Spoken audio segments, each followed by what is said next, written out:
everyone. We returned to Brisa to find her safe and sound, and the rash of thefts that had been going on have stopped. All is peaceful here on the water. There were a couple of things that we needed to accomplish before we could do some serious sailing. Earlier this year, we acquired a pair of well-made granny posts from an acquaintance, and they were just what we had been looking for. However, since the posts came from a different boat, the angle of the base didn't fit the camber of our coach roof. While we were in California, Lee and our friend Scott cut pads out of teak to accommodate the angle. After determining where we were going to position the posts, Lee drilled oversized beveled holes and filled them with epoxy to eliminate the possibility of water intrusion into the coring. While he was working with the epoxy, he also made repairs on the dorade boxes and bases where some of the wood was deteriorating. Then came the more difficult part, using a hole saw to cut into the cabin roof liner. Unfortunately, one of the holes splintered and made a real mess. For now, we are leaving the holes open so we can keep an eye out for leaks from the installation.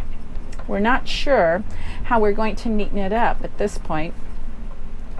Lee created backing plates from stainless plates we had left over from another project. That was also tricky, getting the holes in the plates to align with the post base and the holes in the cabin top. After everything was test fitted, we used more 4200 to bed everything. We are really pleased with the posts. They provide an extra handhold when moving forward and plenty of security when working at the mast. Before leaving Furniture, we installed our new inverter. Of course, the new inverter was not the same size as the bargain basement inverter Lee had installed just a few months ago. Like this, and the fire extinguisher could lay down underneath it, and then the door can't quite open up all the way. It's right like that, but it's still most of the way.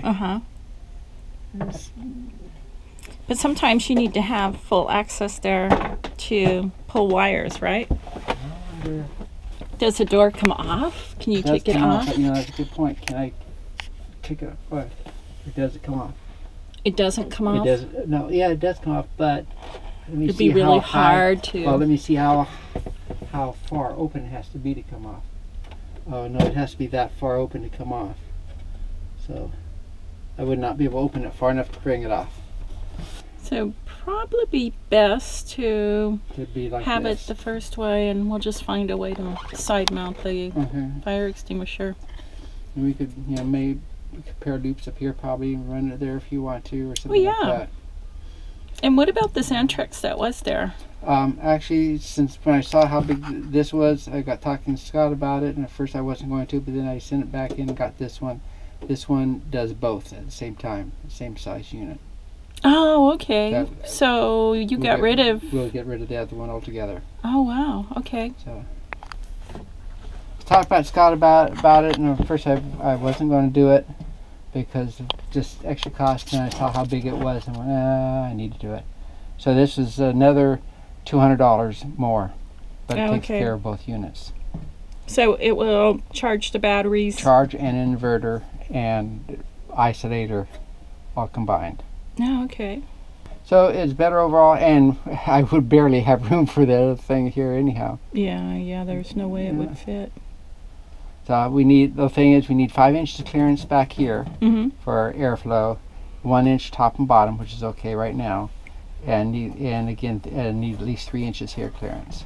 Back here, we just have to make sure nothing gets stuffed back there. Okay. I could turn around the other way, but then I can't. Actually have to remake all the wires because this where the wires hook up to is back here. I have enough room the way it is right now, but I wouldn't have enough room if that was back up here. This is the GFI reset right here. This button. So if we get a short because of that thinks it's shocking somebody, it trips it like the GFI at home. And this little button right there is what you'd reset it with. Oh, okay. So far, our new inverter has performed flawlessly. No scary, smoky episodes that we experienced with the previous one. Other than the motor and anchor theft on another boat at Forniture while we were in California, our stay was very pleasant. We enjoy the location as we are in the heart of the city.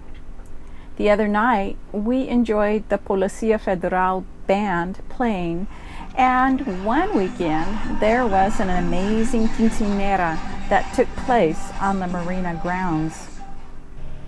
At Forniture, there is also dry storage, and some boat owners prefer leaving their boat on the hard at Forniture because there isn't the dirt and dust that one encounters at Gabriel's. The downside is that you cannot live on your boat during long-term repairs, and there is not the sense of community here that we enjoyed so much at Gabriel's. There is also a waiting list as the size of the yard is not very big. The big plus here is that the stands are on concrete, and there is not the problem of the ground subsiding in a torrential rain.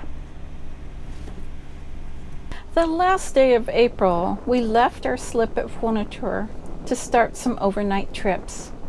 La Brisa had been in her slip at Forniture for over a month. The strong breeze pushed us back out of our slip, but once I made the turn to head out, I knew something was wrong. I just had no power, and the boat was crawling along. I was only able to get a max of 1400 RPM at full throttle instead of our usual 2000. I didn't have steerage to go back into the slip, and all we could do was grit our teeth and hope we didn't blow onto the docks.